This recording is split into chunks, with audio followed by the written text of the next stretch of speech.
বন্ধুরা, তোমরা সবাই নিশ্চয় অনেক ভালো আছো। আমরা পড়ছিলাম যে আমাদের যে একটা দেশ বাংলাদেশ, এটা আসলে পরিচালনা হয় কিভাবে এই সম্পর্কে। তো আমরা জেনেছি যে পরিচালনা করার জন্য আমরা তিনটা আলাদা আলাদা বিভাগের কাছে সব দায়িত্ব দিয়ে দিই। একটা হচ্ছে শাসন বিভাগ, একটা হচ্ছে আইন বিভাগ এবং শেষেরটা হচ্ছে বিচার বিভাগ। তো আমরা এই ভিডিওতে জানবো আইন বিভাগ সম্পর্কে। তো আমাদের দেশে আইন বিভাগের কার্যক্রম পরিচালনার জন্য একটা আইন সভা রয়েছে, যেটার নাম হচ্ছে কি জাতীয় সংসদ। আর এই যে ছবিটা দেখতে পাচ্ছ, এই ছবিটা কিন্তু আমাদের জাতীয় সংসদেরই একটা ছবি। তো আমাদের জাতীয় সংসদ গঠন হওয়ার পরে সেটা রাষ্ট্রপতির সম্মতি লাভ করার পরেই কিন্তু কার্যকর হয়। অর্থাৎ আমরা একটা জাতীয় সংসদ গঠন করলাম, কিন্তু রাষ্ট্রপতির সম্মতি না দেওয়া পর্যন্ত কিন্তু সেই আইন বিভাগটা কার্যকর হবে না। এবং আমাদের দেশের যে জাতীয় সংসদ অর্থাৎ আমাদের যে আইনসভা, এইটা কিন্তু আমাদের সরকারের একটা অংশ। আর আমাদের এই জাতীয় সংসদে মোট ৩৫০ জন সদস্য থাকবে, যার মধ্যে ৩০০ জন নির্বাচিত হবে প্রত্যক্ষ ভোটে।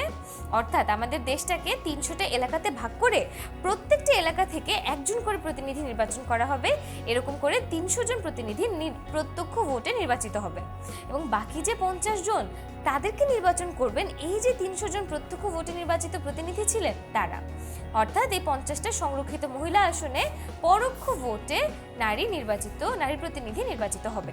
এবং এই ৩৫০ জন সদস্য ছাড়াও আইন বিভাগে একজন স্পিকার এবং একজন ডেপুটি স্পিকার থাকবেন। এবং একটা আইন বিভাগ তার কার্যক্রম শুরু হওয়ার পরে তার মেয়াদ থাকবে ৫ বছর। এখন আমরা আইন বিভাগ কি এই সম্পর্কে একটু জানলাম। তো আইন বিভাগের আমাদের যে আইন বিভাগ আছে জাতীয় সংসদ, এর কিছু ক্ষমতা এবং কার্যাবলী আছে, এই সম্পর্কে আমরা একটু দেখি। তো আইন বিভাগের যে প্রথম ক্ষমতা সেটা হচ্ছে আমাদের আইন প্রণয়ন ক্ষমতা। অর্থাৎ আমাদের দেশের সংবিধান অনুযায়ী আমাদের যে জাতীয় সংসদ আছে সেটা আইন প্রণয়ন করা, আইনের বিধি বিধান উপবিধি এগুলো প্রণয়ন করা এবং কোনো কারণে আইনের সংশোধন করার ক্ষমতা আমাদের জাতীয় সংসদ রাখে। এরপর আছে আমাদের সরকার গঠন বিষয়ক ক্ষমতা। অর্থাৎ এই যে নির্বাচিত ৩৫০ জন প্রতিনিধি আছে তাদেরকে নিয়ে সরকার গঠন করা এবং সরকার ঠিক মতন কাজ করছে কিনা এই ব্যবস্থাটা করাও কিন্তু আমাদের জাতীয় সংসদের কার্যাবলীর মধ্যে পড়ে। তারপর আছে অর্থ সংক্রান্ত ক্ষমতা। তো আমরা এর আগের ভিডিওতে বাজেট সম্পর্কে জেনেছি। বাজেট কি? বাজেট হচ্ছে একটা অর্থ বছরে একটা দেশে কোন কোন খাতে কি পরিমাণ অর্থ ব্যয় হবে সেটাকেই আমরা বলছি বাজেট। তো এই বাজেটটা কিন্তু প্রথমে জাতীয় সংসদে উত্থাপন করা হয় এবং যদি জাতীয় সংসদ এই বাজেটকে অনুমোদন না দেয় তাহলে কিন্তু এই বাজেটটা প্রণয়ন করা হবে না, অর্থাৎ সেটা অনুযায়ী কাজ করা হবে না। জাতীয় সংসদ অনুমোদন দেওয়ার পরেই একটা বাজেট কার্যকর হবে। এরপর রয়েছে আমাদের বিচার বিষয়ক ক্ষমতা। তো আমাদের যে জাতীয় সংসদ আছে সে কিন্তু চাইলে আমাদের যে রাষ্ট্রপতি তাকে অভিশংসন করতে পারে।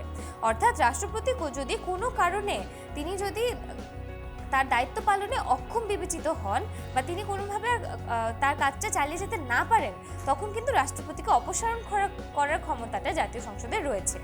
এছাড়াও আমাদের যে মন্ত্রিসভা বা প্রধানমন্ত্রী কাজে অনাস্থা জ্ঞাপনের ক্ষমতাও কিন্তু আমাদের জাতীয় সংসদে রয়েছে। তারপর আছে নির্বাচন সংক্রান্ত কাজ। আমাদের দেশের নির্বাচন কমিটি তৈরি করা, তারপর আমাদের রাষ্ট্রপতি, প্রধানমন্ত্রী, বিভিন্ন স্পিকার, ডেপুটি স্পিকার এইসব নির্বাচন সংক্রান্ত কাজও কিন্তু আমাদের জাতীয় সংসদ করে থাকে। এরপর আছে সংবিধানের সংরক্ষণ এবং সংশোধনের কাজ। অর্থাৎ আমাদের সংবিধানে আমাদের দেশ পরিচালনার জন্য যতগুলো ধারা, উপধারা ইত্যাদি আছে এগুলো সংরক্ষণ করা এবং এই অনুযায়ী যাতে দেশ পরিচালনা করা হয় এটা নিশ্চিত করার কাজও কিন্তু আমাদের জাতীয় সংসদ করে থাকে। এবং এছাড়াও আরও নানা ধরনের কাজ আমাদের জাতীয় সংসদ করে থাকে। তাহলে আমরা দেখলাম যে জাতীয় সংসদের ক্ষমতা এবং কার্যাবলী কি কি। এখন তোমরা আমাকে একটা প্রশ্ন উত্তর দাও। প্রশ্নটা হচ্ছে সংসদ রাষ্ট্রপতিকে কি করতে পারে? তোমরা অপশনগুলো দেখে ভিডিওটা পজ করে উত্তর দিয়ে ফেলো। তাহলে আমরা জানি যে সংসদ রাষ্ট্রপতিকে অভিশংসন করতে পারে। তাহলে এই ভিডিওতে আমরা জানলাম যে আমাদের আইন বিভাগের ক্ষমতা এবং কার্যাবলী কি। এরপর আমরা আমাদের বিচার বিভাগের ক্ষমতা এবং কার্যাবলী সম্পর্কে জানবো।